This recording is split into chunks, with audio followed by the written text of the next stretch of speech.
Olá, povo de Deus, a paz seja com todos. Eu mais uma vez aqui, a irmã Carmen, do canal Comentando a Palavra, vou mais uma vez compartilhar com vocês uma mensagem que está no livro de Isaías. E a gente aqui já está no finalzinho do livro, hoje é o último dia que a gente vai falar sobre o livro de Isaías. E aqui no capítulo 64, ele vem com uma mensagem assim magnífica para todas as pessoas que precisam de um refrigério para a alma, né? Embora a salvação não seja só isso, mas faz parte da nossa vivência, a gente ter refrigério, a gente ter consolo, a gente saber que tem um Deus que batalha por nós. Então a gente vai iniciar com oração. Senhor, meu Deus, meu Pai, te dou graças, ó Deus, porque eu sei que o Senhor me ouve. Abençoa, Senhor, a vida de cada pessoa que está ouvindo essa mensagem. Senhor, em nome de Jesus, alcança corações, Senhor, liberta almas e cativeiros, Deus, dá saúde e entra em nome de Jesus com a tua presença em cada lar e derrama graça e poder de Deus em cada família. Então, aqui no livro de 64, ele vem aqui no livro 63 dizendo o castigo dos inimigos de Deus. E no 64 ele vem para um refrigério para o povo de Deus. E aí ele diz assim: desde a antiguidade, 64, capítulo 4, tá? Desde a antiguidade não se ouviu, nem com os ouvidos se percebeu, nem com os olhos se viu um Deus além de ti, que trabalha para aqueles que nele esperam. Então, a gente ter esperança no Senhor, a gente esperar em Deus é uma virtude que a gente pode estar construindo, né? Porque o relacionamento com Deus é uma construção, irmãos. É uma construção diária. A gente realmente tem que ir a Deus, né? E não só esperar um milagre acontecer, não. Você vai a Deus e Deus o mais Ele faz. Mas se você estiver na presença dEle. Então é muito importante que a vinda de Jesus ela é real. Nós estarmos no reino de Deus de hoje para amanhã é uma coisa que vai acontecer, está determinado.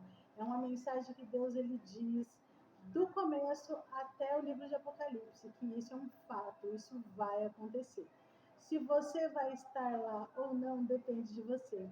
Depende de com quem você quer permanecer a sua caminhada. Depende, irmãos, de uma outra coisa, de quantas renúncias você é capaz de fazer em nome do teu amor para Jesus.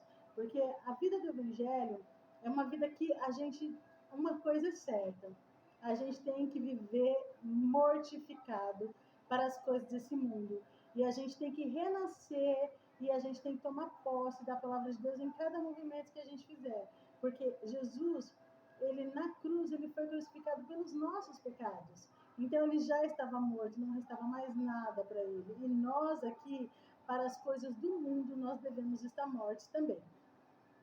E aí ele fala no 65 do julgamento e a salvação, né? Aonde eu vou estar lendo aqui rapidamente o livro de Isaías, capítulo 65, verso 4, onde diz assim. Vamos começar no verso 3. O povo que de contínuo me irrita diante da minha face, sacrificando em jardins e queimando incenso sobre altares de tijolo, que habita entre as sepulturas e passa as noites juntos aos lugares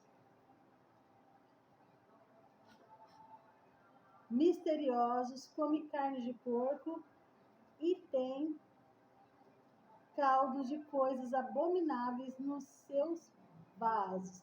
Então aqui a gente consegue reconhecer que ele está falando de uma religião específica, de uma prática específica que algumas pessoas costumam fazer, né? Que Deus aqui ele repudia, né? Ele diz que diante dele isso é repugnável, né?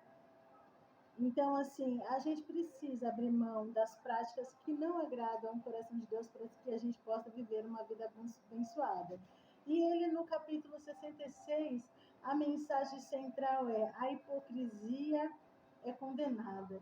Então, irmãos, não adianta a gente estar cheio de conhecimento da palavra, de leitura da palavra e estar sem prática nenhuma. Então, a missão que Deus ele nos conduz através de Jesus Cristo é a gente viver uma vida na prática. Significa que a gente vai ser santinho o tempo todo, que a gente vai conseguir viver com virtudes o tempo todo? Não.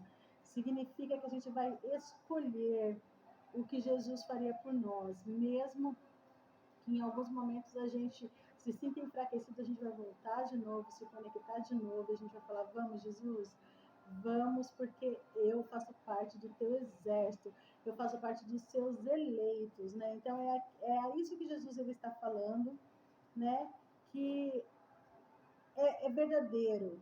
Todo o sacrifício de Jesus foi verdadeiro para que a gente pudesse se anelar com Deus. Isso não adianta a gente falar no nome de Jesus, a gente achar que a gente é muito bonzinho, a gente ter boas práticas, a gente não se querer se conectar com Deus, não querer se afastar do pecado.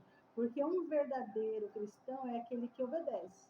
Né? Jesus, quando falaram para ele assim, ó bom homem, ele fala, que diz que sou bom, né? Ele não aceita esse título por quê? Porque tudo que ele tinha praticado ainda não estava consumado.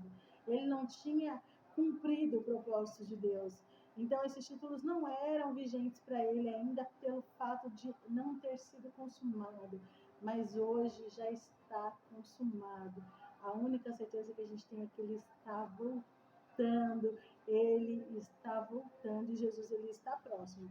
Então, é essa mensagem que está aqui no livro de Isaías, do início ao fim, né?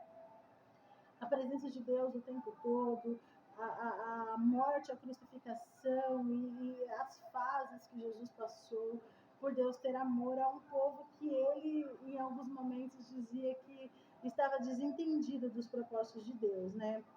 E aí, no capítulo 66, 17, está escrito assim: os que se santificam e se purificam nos jardins uns após os outros, mas que comem carne de porco e de rato, juntamente serão consumidos, diz o Senhor. Porque conheço as suas obras e os seus pensamentos. Vem o dia em que ajuntarei todas as nações e línguas, as quais virão e verão a minha glória. Porei entre eles um sinal, e os que deles escaparem enviarei às nações, a Tarsis, e aí ele vai falando algumas cidades, né? E aqui no capítulo 23 ele diz, e será que desde uma nova lua até a outra, desde um sábado até o outro, virá toda a carne a adorar perante mim, diz o Senhor. E sairão e verão os cadáveres dos homens que prevaricaram contra mim, porque o seu verme nunca morrerá, nem o seu fogo se apagará. Assim eles verão um horror para toda a carne. Então, ele está falando aqui daquelas pessoas que não quiseram se render, aquelas pessoas que não receberam Jesus, aquelas pessoas que foram intransigentes demais, aquelas pessoas que escolheram ficar com aquele rancor, com aquele mau sentimento no coração, né? Então, assim, isso Deus está falando para nós, filhos de Deus. Então, assim, a gente tem todos os dias aquela missão, escolham, bênção ou maldição, escolham perdoar ou odiar, escolham andar com Cristo ou andar sozinho, dissoluto pelo mundo. Escolham. Nós temos o direito de escolha, mas uma coisa é certa: Jesus, ele vem com juízo. Então, o tempo de perdão é agora, porque quando ele voltar, ele já não vai mais voltar como nosso advogado, como nosso cordeiro. Ele vai voltar como nosso juiz. E nós estamos preparados para aquele dia? A paz seja com todos e até a próxima mensagem.